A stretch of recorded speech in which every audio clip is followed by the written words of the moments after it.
Morning student. आप सभी का हमारे यूट्यूब चैनल MLS क्लासेस में स्वागत है। कक्षा 12 भौतिक विज्ञान। पिछली वीडियो में आपने पढ़ा है कि वैद्युत ध्रुव क्या होते हैं। वैद्युत ध्रुव के कारण अच्छी स्थिति व निरक्षी स्थिति में वैद्युत क्षेत्र की तीव्रताएं क्या होती हैं। अच्छी स्थिति व निरक्षी स्थिति की तीव्रताओं का अनुपात कितना होता है। आज की वीडियो में हम पढ़ेंगे कि एक समान वैद्युत क्षेत्र, हमने पिछली वीडियो में भी बताया था कि एक समान वैद्युत क्षेत्र में जो बल रेखाएं होती है दूसरे के समानांतर होती हैं। तो एक समान वैद्युत क्षेत्र में यदि किसी वैद्युत द्विध्रुव को रख दें तो वैद्युत द्विध्रुव पर लगने वाला बल युग्म आघूर्ण या बल युग्म कितना होगा। बल युग्म आघूर्ण भी लिख सकते हैं यहाँ पर, बल युग्म आघूर्ण कितना होगा। तो चलिए हमने मान लिया कि ये एक समान वैद्युत क्षेत्र ई है।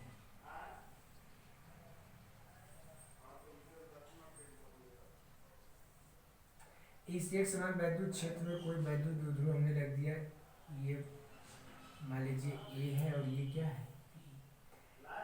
यह वैद्युत द्विध्रुव जो है माइनस आवेश और प्लस आवेश से मिलकर बना हुआ है। अब आप जानते हैं कि वैद्युत द्विध्रुव दो आवेशों से मिलकर बना होता है और दोनों आवेश के परिमाण समान होते हैं, परंतु प्रकृति क्या होते हैं, विपरीत प्रकृति के, एक ऋणात्मक और एक धनात्मक। जैसे इस वैद्युत द्विध्रुव को एक समान वैद्युत क्षेत्र में रखा जाता है तो वैद्युत द्विध्रुवों पर वैद्युत क्षेत्र के कारण इस ध्रुव पर और इस ध्रुव पर बल लगने लगता है। अब ये प्लस ध्रुव है, वैद्युत क्षेत्र के कारण उस पर लगने वाला जो बल होगा वो प्रतिकर्षण बल होगा, वो किधर की तरफ कार्य करेगा, इधर। वो किसके अनुसार ज्ञात किया जाएगा, तो वैद्युत क्षेत्र की तीव्रता की परिभाषा से आपने देखा था कि E बराबर होता है F/Q। यहाँ से F बराबर क्या होता है, E/Q। अर्थात जैसे ही वैद्युत ध्रुव को वैद्युत क्षेत्र में रखा जाता है तो दोनों ध्रुवों पर बल लगने लगता है। वो बल कितना होता है, तो F बराबर होता है Q/E।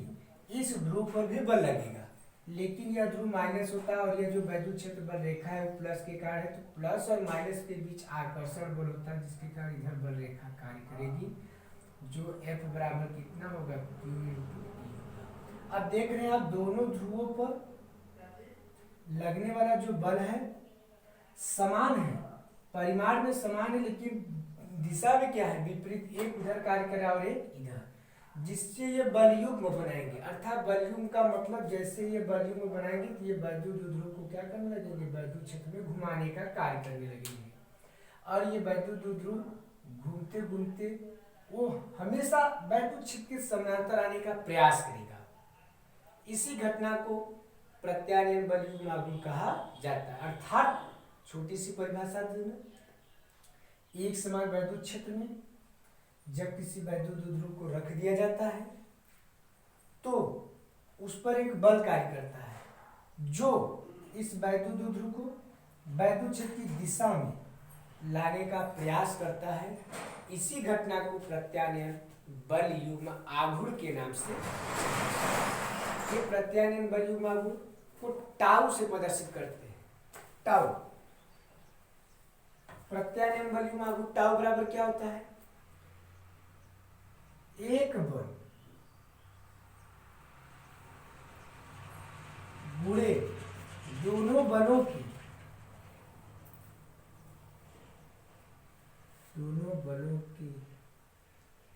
लंबवत बीच की दूरी। अब एक बल इधर कार्य कर रहा है और एक बल इधर, ये बल इधर, मतलब एक कल्पना कर लेते हैं, ये दोनों बल एक दूसरे के समानांतर हो गए, तो वही करा दोनों बलों की लंबवत बीच की दूरी। अब यहाँ से हमने क्या डाल दिया, एक लंब, यही बीच की दूरी होगी दोनों बलों के, तो हम ये बिंदु मान लेते हैं C। ये वैद्युत द्विध्रुव जो है वैद्युत क्षेत्र से कितना कोण पर रखा गया है, थीटा। तब पाइथागोरस के प्रमेय से हम देखिए त्रिभुज ABC में, त्रिभुज ABC में, या इसी को लिखा जाएगा त्रिभुज ACB में पाइथागोरस के प्रमेय से क्या होगा, साइन थीटा यहाँ से देखा जाए कोण के पदों में, तो साइन थीटा बराबर क्या होगा, लंब बटे कर्ण। लंब क्या है आपका BC और कर्ण क्या है AB। यहां से हमको किसका मान ज्ञात करना है, BC का मान ज्ञात करना है। तो BC बराबर आप लिख सकते हैं AB गुणे साइन थीटा। और आप जानते हैं वैद्युत द्विध्रुव AB के बीच, मतलब दोनों ध्रुवों के बीच की दूरी आपको बताया जाता है 2l। वैद्युत द्विध्रुव के बीच की दूरी क्या होती है 2l, अर्थात AB का मान चित्र से कितना हो गया, AB बराबर क्या रखेंगे 2l। तो यहां से BC बराबर क्या आ जाएगा 2l साइन थीटा। अर्थात हमको दोनों बलों के बीच की दूरी देखने में कितना आ गया 2l साइन थीटा। और लगने वाला एक बल, चाहे इस आवेश पर चाहे इस आवेश पर लगने वाले बल को रखेंगे, क्योंकि दोनों बल परिवार में समान है लेकिन दिशा में क्या है विपरीत है। तो एक बल कितना है F और बीच की दूरी कितनी है BC, और F का मान कितना है Q इंटू E गुणे BC का मान कितना है 2l साइन थीटा। यहां से टाउ बराबर आ गया। अब ये टाउ बराबर क्या हो जाएगा, अब यहां से देखिए हम लिख सकते हैं E into 2QL sine theta. और आप जानते हैं 2QL जो होता है वो वैद्युत द्विध्रुव आघूर्ण P के वैद्युत द्विध्रुव के बराबर होता है। तो अब 2QL की जगह हम P रखेंगे तो टाउ बराबर क्या हो जाएगा PE साइन थीटा। अर्थात यही जब किसी वैद्युत द्विध्रुव को वैद्युत क्षेत्र में किसी कोण पर रख दिया जाता है तो उस पर लगने वाला बलयुग्म आघूर्ण टाउ का मान कितना हो जाता है PE साइन थीटा। P क्या है वैद्युत द्विध्रुव आघूर्ण है और E क्या है वैद्युत क्षेत्र की तीव्रता है, मतलब ये E को दिखा रहा है वैद्युत क्षेत्र की दिशा को। साइन थीटा का मतलब वैद्युत द्विध्रुव को क्षेत्र के साथ कितना कोण पर रखा गया है। अगर आपको न्यूमेरिकल में ऐसे प्रश्न आते हैं तो आप सावधानी पूर्वक आप सरलता पूर्वक लगा सकते हैं। अब यहां से हम मात्रक देखिए बलयुग्म आघूर्ण टाउ का मात्रक क्या होगा P वैद्युत द्विध्रुव आघूर्ण है। वैद्युत द्विध्रुव आघूर्ण का जो मात्रक होगा यहां से निकाल सकते हैं 2 constant Q into L। Q का मतलब कूलाम और L का मतलब लंबाई या दूरी। तो coulomb into metre, coulomb into metre into E वैद्युत क्षेत्र की तीव्रता है। तो तीव्रता का मात्रक यहां से निकाल सकते हैं कूलाम न्यूटन प्रति कूलाम, न्यूटन प्रति कूलाम। एक कूलाम से कूलाम क्या होगा इनका कट जाएगा। अब यहाँ न्यूटन बचा और मीटर तो बलयुग्म आघूर्ण टाउ का मात्रक हो जाएगा न्यूटन इंटू मीटर। इसे संकेत के रूप में लोग टाउ बराबर लिख देते हैं n इंटू m, मतलब न्यूटन इंटू मीटर इसका संकेत के रूप में। अब यहां से आप बीमा भी निकाल सकते हैं बलयुग्म आघूर्ण टाउ की बीमा। टाउ की बीमा क्या होगी तो बीमा न्यूटन की बीमा रखेंगे। न्यूटन किसका मात्रक होता है बल की, तो बल की बीमा रखेंगे m/L/T/-2 इंटू दूरी, दूरी मीटर होती है तो मीटर की बीमा क्या हो जाएगी l। अब यहां से इसको सॉल्व करेंगे तो m/L/2 और T/-2, अर्थात ये m उतर गया, l और l आधार समान होते हैं तो घात जुड़ जाते हैं और t के घात -2, यही इसकी बीमा हो गई। तो अब कभी कभी प्रश्नों में पूछ देता है कि ऐसे दो भौतिक राशि के नाम बताएं जिनकी बीमाएं आपस में बराबर होती है। तो आप कार्य बराबर भी दे जानते हैं, बल गुणे विस्थापन, बल गुणे विस्थापन। बल का बीमा रखेंगे और विस्थापन की बीमा रखकर हल करेंगे तो वहां से कार्य की बीमा यही आएगी। अर्थात कार्य और बलयुग्म आघूर्ण या बलयुग्म आघूर्ण ये दो ऐसे भौतिक राशि हैं जिनके मात्रक तो समान नहीं है लेकिन बीमा क्या है समान है। अब जब किसी वैद्युत द्विध्रुव को वैद्युत क्षेत्र में रखा जाता है तो लगने वाला वॉल्यूम आघूर्ण का जो सूत्र प्राप्त हुआ टाउ बराबर पी साइन थीटा। यदि थीटा का मान 90 अंश हो मतलब वैद्युत द्विध्रुव वैद्युत क्षेत्र के क्या हो लंबवत हो, तब लगने वाला वॉल्यूम आघूर्ण क्या होगा।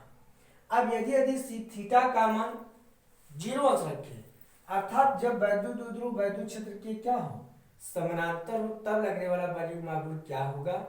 अब यही आप तीसरी पॉइंट आपको यहां समझना होगा, वैद्युत द्विध्रुव आघूर्ण जो है ये P ये सदिश राशि होती है।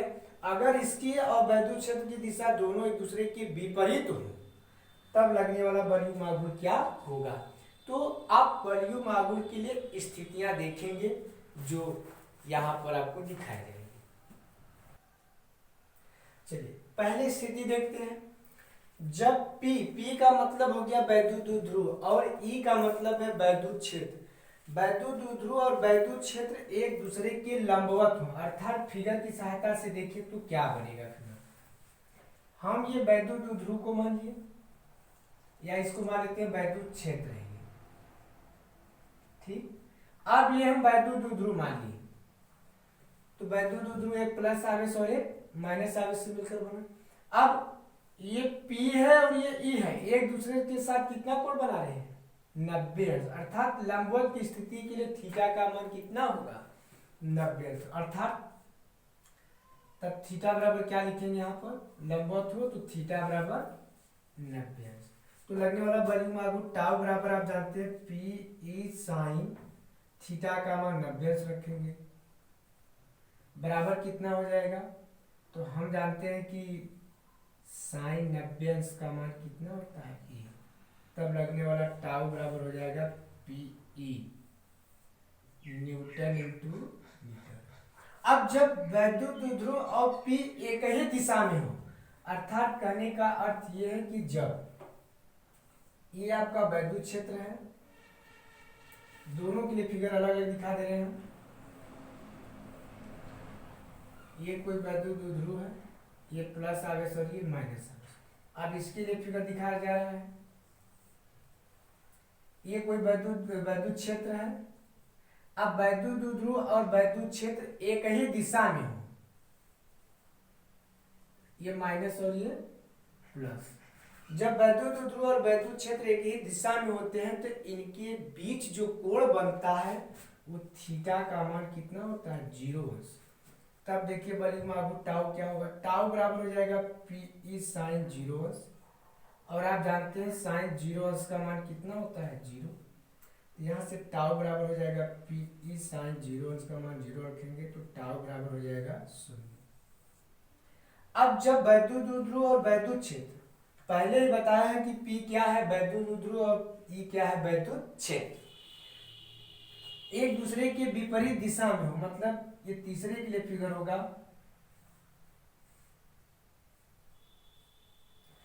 अब ये वैद्युत द्विध्रुव है अब इसका वैद्युत क्षेत्र की दिशा इधर है तो इसका प्लस आवेश इधर हो जाए और ये इधर माइनस कर दिया जाए तो दोनों वैद्युत द्विध्रुव और वैद्युत क्षेत्र एक दूसरे के समानांतर हैं लेकिन दिशाएं क्या है विपरीत हैं इसलिए थीटा का मान कितना हो जाएगा 180 अंश। तो टाउ बराबर क्या हो जाएगा PE साइन 180 अंश और साइन 180 अंश का मान कितना होता है 0 अंश होता है। तो टाउ बराबर क्या हो जाएगा PE साइन 0 अंश अर्थात साइन 180 अंश का मान हम यहाँ रखेंगे तो टाउ बराबर PE साइन 180 अंश का मान 0 तो टाउ बराबर क्या हो जाएगा 0। अर्थात जब वैद्युत द्विध्रुव को वैद्युत क्षेत्र के लंबवत रखते हैं तो हमने देखा PE वॉल्यूम आघूर्ण कार्य कर रहा है। जब वैद्युत द्विध्रुव को वैद्युत क्षेत्र की दिशा और समानांतर रखे तो कितना वॉल्यूम आघूर्ण कार्य कोई वॉल्यूम आघूर्ण कार्य नहीं कर रहा है। दूसरी जब उस वैद्युत द्विध्रुव को वैद्युत क्षेत्र की समानांतर लेकिन विपरीत दिशा में रख दिए तो भी कोई वॉल्यूम कार्य नहीं कर रहा है। अर्थात जब वैद्युत द्विध्रुव को वैद्युत क्षेत्र के लंबवत रखा जाता है तो अधिकतम वॉल्यूम कार्य करता है और जब उसको दिशा में जब उसको उसकी दिशा में रखा जाता है तो न्यूनतम बल युग्म कार्य करता है। अब यदि किसी कोण पर रखा जाता है तो आप जानते हैं, सूत्र निकाले हैं कि पी ई साइन थीटा, इस सूत्र की सहायता से आपको लगा लेते हैं। तो आज की इस वीडियो में एक समान वैद्युत द्विध्रुव पर लगने वाले बलयुग्म आघूर्ण का व्यंजक प्राप्त किया और आपने जाना कि बलयुग्म आघूर्ण कैसे कार्य करता है, क्या करता है बलयुग्म, वैद्युत द्विध्रुव को वैद्युत क्षेत्र में दिशा में लाने का प्रयास या प्रयत्न करता है। तो ये आपका डेरिवेशन था। अगर आप डेरिवेशन समझ गए होंगे तो उनको उम्मीद है कि आप इस पर जो भी न्यूमेरिकल होगा बड़े आसानी पूर्वक, एक कुछ न्यूमेरिकल्स में कोण के मान दिए रहते हैं, कुछ में स्थितियां दी रहती हैं, कुछ में दिशाएं बता देती हैं। तो आप दिशा और मानों को देखकर अगर इस सूत्र में रखकर आप सॉल्व करेंगे तो आपके संपूर्ण जो इस टॉपिक से न्यूमेरिकल होंगे वो सही सही लगते चले जाएंगे। अगर आपको यह वीडियो पसंद आए तो लाइक और सब्सक्राइब करना ना भूलें।